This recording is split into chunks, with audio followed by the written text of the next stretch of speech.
सितंबर माह में 7 ग्रहों की बदलती चाल। ग्रहों के साए में क्या करेंगे पीएम मोदी? किन उतार चढ़ाव का पीएम मोदी करेंगे सामना?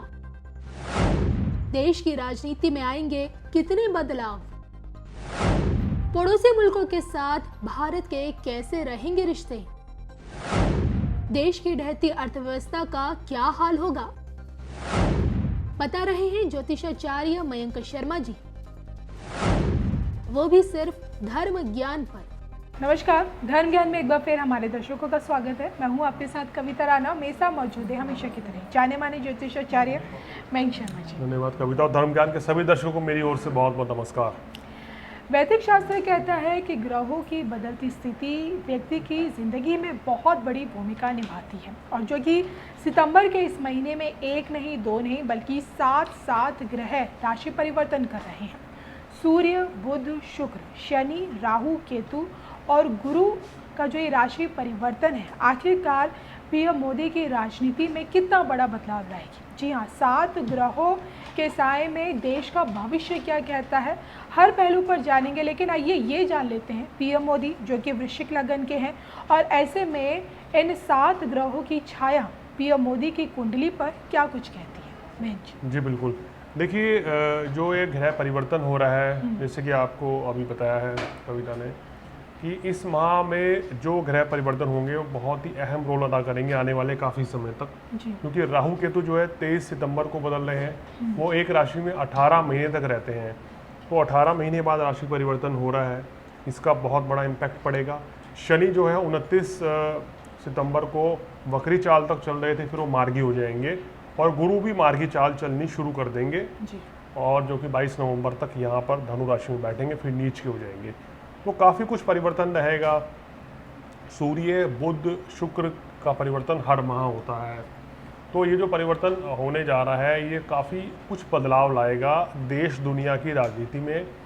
बहुत बड़े बड़े कुछ उठापटक जो अब तक चल रहे थे वो कुछ चीज़ें शांत होंगी, और कुछ परेशानियां, कुछ समस्याएं बढ़ती हुई भी नज़र आ रही हैं। तो ये है ग्रहों का जो लेखा जोखा जो परिवर्तन हो रहा है इस माह में। और अगर बात करें तो मोदी जी की कुंडली पर भी निश्चित रूप से इसके बड़े प्रभाव पड़ेंगे, और उनकी वृश्चिक लगन और वृश्चिक राशि की कुंडली है, और ये चंद्रमा की दशा उनके ऊपर चल रही है, तो ये बड़ा परिवर्तन, तो निश्चित रूप से बड़ा परिवर्तन देखने को मिलेगा। हालांकि मैं अपने दर्शकों को बता दूं कि शनि की मार्गी चाल मोदी जी पे क्या असर डालेगी, ये अलग सा एपिसोड हमने आपको दिखाया था। उससे पहले हमने दिखाया था कि राहु केतु का जो राशि परिवर्तन होता है और इनके ये 18 महीने पीएम मोदी जी के कैसे रहेंगे, इसका हमने एक अलग वीडियो डाला। ऐसे सूर्य का भी डाला। लेकिन जब 7 ग्रह जब राशि परिवर्तन करते हैं तो इनका जो एक निचोड़ कहते हैं, इन 7 ग्रहों का प्रभाव किस प्रकार इंसान में, उसकी ज़िंदगी में कितने बड़े उतार चढ़ाव से उसको गुजरना पड़ता है, इसको लेकर आज का हमारे एपिसोड। और आइए इन 7 ग्रहों की छाया, या फिर यूँ कहें कि इन 7 ग्रहों के साए में पीएम मोदी का स्वास्थ्य कैसा रहेगा, आइए सबसे पहले ये जानते हैं। जी बिल्कुल, देखिए शनि का वक्री होना जो है और राहु केतु का परिवर्तन होने से इनके स्वास्थ्य में निश्चित रूप से पहले से ज़्यादा सुधार होगा, क्योंकि राहु का परिवर्तन जो है, इनका अष्टम में राहु चल रहा था, वो परिवर्तन होके आएगा, तो स्वास्थ्य में निश्चित रूप से पहले से काफ़ी बेहतर हालात रहेंगे, पहले से ज़रा स्वस्थ और फिट नज़र आएंगे इस ग्रह परिवर्तन के साथ। शनि की मार्गी चाल और गुरु की मार्गी चाल भी इनके लिए काफ़ी अच्छी रहने वाली है, तो और राहु केतु का परिवर्तन भी इनके लिए बहुत अच्छा रहेगा स्वास्थ्य के दृष्टिकोण से। तो ये जो 3-4 बड़े ग्रह हैं, चाहे राहु केतु हो, क्योंकि वो 18 महीने तक एक राशि में रहते हैं, शनि एक राशि पर 2.5 साल तक रहते हैं, तो बहुत इंपॉर्टेंट होता है शनि का जब मार्गी होना या वक्री होना या राशि परिवर्तन करना। ऐसे ही बृहस्पति भी एक राशि में 13 महीने तक रहते हैं, तो बृहस्पति जो है धनु राशि में मार्गी हो जाएंगे, ये भी इनके लिए बड़ा ही शुभ रहेगा स्वास्थ्य के दृष्टिकोण से। मयंक जी, जो कि कहता है ना कि जो देश के राष्ट्राध्यक्ष होते हैं उसकी कुंडली देश की कुंडली को बहुत ज़्यादा प्रभावित करती है। अब जो कि जानलेवा कोरोना वायरस जैसी महामारी ने देश को जकड़ा हुआ था, हालांकि अभी भी जो डरावने आंकड़े हैं, मौत के आंकड़े हैं, वो भी अभी पूरी तरह से थमे नहीं हैं। लेकिन ये है कि राहत बस इतनी है कि भाई रिकवरी जो रेट है इस महामारी में वो बढ़ता जी, जा रहा बढ़ता जा रहा है। है। तो ऐसे में जानना चाहती हूँ, इस महामारी के चलते जो कामकाज ठप रहा, जिसके चलते देश की जो अर्थव्यवस्था में भी गिरावट देखने को मिली, अब आगे इन ग्रहों के बदलती चाल के चलते क्या लगता है पीएम मोदी की कुंडली को देखते हुए देश के आर्थिक हालात में क्या सुधार आएगा?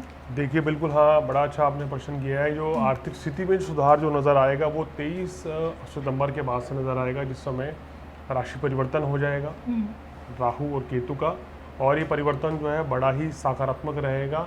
उसके बाद आप महसूस करेंगे धीरे धीरे चीज़ें और बेहतर होती चली जाएंगी, क्योंकि केतु का धनु राशि को छोड़कर जाना ये बड़ी बीमारी को कहीं ना कहीं जो बहुत ज़्यादा इस समय फैल चुकी है इसको कम कर देगा, और उसके बाद हालात जो हैं बेहतर होते हुए नज़र आएंगे, और देश की आर्थिक स्थिति भी आने वाले समय में काफ़ी अच्छी रहेगी, क्योंकि शनि का मार्गी होना आर्थिक क्षेत्र को बड़ा मजबूत करता है।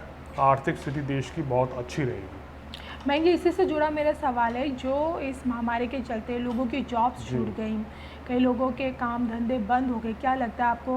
क्योंकि जिस तरह से पीएम मोदी की विदेश एकदम मजबूत विदेश और कूटनीतिक रही है, जिसके चलते एफडीआई तमाम चीज़ें हैं, क्या लगता है फ्यूचर में आगे पीएम मोदी की वजह से क्या इंडिया में जॉब्स आएंगी, आगे जॉब्स की संभावनाएं बढ़ेंगी युवाओं के लिए? देखिए इस समय जो शनि का जब परिवर्तन होता है, शनि जब क्योंकि कई लोग स्ट्रेस में भी है आज के बिल्कुल। टाइम पे, देश की खासकर युवा पीढ़ी। बिल्कुल, तो जैसे ये शनि का मार्गी होना देश के लिए बहुत अच्छा रहेगा। शनि न्याय के कारक हैं, जनता के कारक माने गए हैं, तो देश की जनता को इसको सीधा बहुत फ़ायदा मिलेगा। जो गरीब तबके वर्ग हैं या जिनको अभी तक कोई रोज़गार नहीं मिला है, उनको रोज़गार के हालात भी बेहतर होते हुए नज़र आ रहे हैं शनि के राशि परिवर्तन से। और सरकार भी कुछ ऐसी योजनाएं ला सकती है जिससे कि बेरोज़गारी में कमी आएगी और रोज़गार बढ़ेगा। ये कुछ शनि के परिवर्तन से, यानी कि शनि के मार्गी होने के बाद से काफ़ी कुछ नज़र आएगा, जो 29 सितंबर के बाद से आपको काफ़ी दिखाई देगा। स्थितियाँ भी बेहतर रहेंगी, और कुल मिलाकर मिडिल क्लास के लिए भी कोई बड़ी सौगात शनि का परिवर्तन देता हुआ नज़र आ रहा है। हालांकि ये देखा गया कि कोरोना काल में आम लोगों को फाइनेंशियल क्राइसिस तो देखने को मिले ही है, साथ में अभी भी जूझ भी रहे हैं। तो ऐसे में मैं ये जानना चाहती हूँ कि लोग कोरोना से अभी भी त्रस्त हैं, बस यही है कि भाई कब इसकी वैक्सीन आएगी। हालांकि इसकी वैक्सीन को लेकर पीएम मोदी जी ने 15 अगस्त के मौके पर कहते हैं कि उस टाइम उन्होंने लाल किले की प्राचीर से ये अनाउंसमेंट भी की थी कि भाई 3 वैक्सीन पे ट्रायल चल रहा है, और वैज्ञानिक साइंटिस्ट की तरफ से जैसे हरी झंडी मिलेगी वैसे इसका प्रोडक्शन शुरू हो जाएगा। तो मैं जानना चाहती हूँ पीएम मोदी की भविष्य, जो पीएम मोदी ने जो ऐलान किया है, क्या वो हकीकत का रूप ले पाएगी? जी बिल्कुल, ऐसा वो हकीकत का रूप ले सकता है, क्योंकि हमने अभी पिछले वीडियो में भी कहा है कि भारत ऐसा देश है जो वैक्सीन सबसे जल्दी बना सकता है जी। और वो तिथि भी, वो डेट भी नज़दीक आ रही है 23 सितंबर की, जो कि हमने बोला था कि उसके बाद ही कोई वैक्सीन तैयार हो पाएगी। क्योंकि जैसे ग्रह चेंज होगा तो उसके बाद क्या होता है, जब ग्रह परिवर्तन होता है, ग्रह परिवर्तन होने के बाद हालात बदलते हैं, परिस्थितियाँ बदलती हैं, और जो लोग इस पर रिसर्च कर रहे हैं वो और बेहतर तरीके से अपने काम को करेंगे और सही वैक्सीन को बनाने में बिल्कुल निपुण हो जाएंगे। वो समय 23 सितंबर के बाद का है।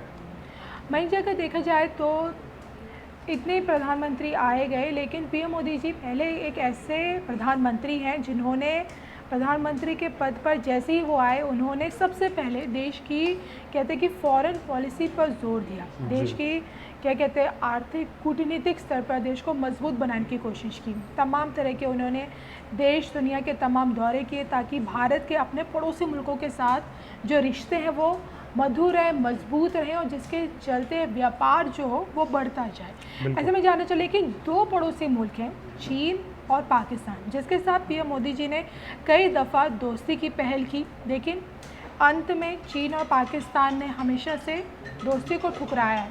तो ऐसे में मैं जानना चाहती हूँ, इस वक्त जो पिछले 3 महीनों से जो चीन और ख़ासकर भारत के बीच के जो संबंध तनावपूर्ण चल रहे हैं, क्या लगता है पीएम मोदी की कुंडली में, या फिर कहीं कि आगे पीएम मोदी के ग्रह नक्षत्रों को देखते हुए ये तनाव कब तक आगे चलता रहेगा, और पड़ोसी मुल्कों के साथ भारत के रिश्ते अब कैसे रहने वाले हैं? देखिए, चीन के साथ जो तनाव की स्थिति है वो धीरे धीरे बेहतर हो जाएगी। शनि के मार्गी होने से बड़ा फर्क पड़ेगा, लेकिन जो भारत की कुंडली देख रहे हैं वो 19 दिसंबर तक शनि की अंतर्दशा है। जी 19 दिसंबर 2020 के बाद जैसी वो दशा बदलेगी उसके बाद चाइना के साथ संबंध जो है और भी बेहतर हो जाएंगे और किसी तरह की कोई युद्ध की स्थिति, कोई विपरीत परिस्थिति ऐसी होती भी नज़र नहीं आ रही है।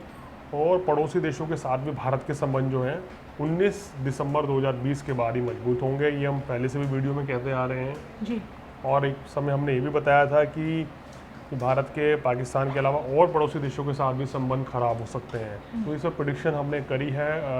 जितने भी हमारे दर्शक हैं वो उस वीडियो को देख सकते हैं और उसमें जान भी सकते हैं कि हमने क्या क्या और प्रेडिक्शंस करी हैं। लेकिन वर्तमान की जो स्थिति है पड़ोसी देशों के साथ संबंध को लेके वो 19 दिसंबर 2020 के बाद ही स्थितियाँ बेहतर होंगी।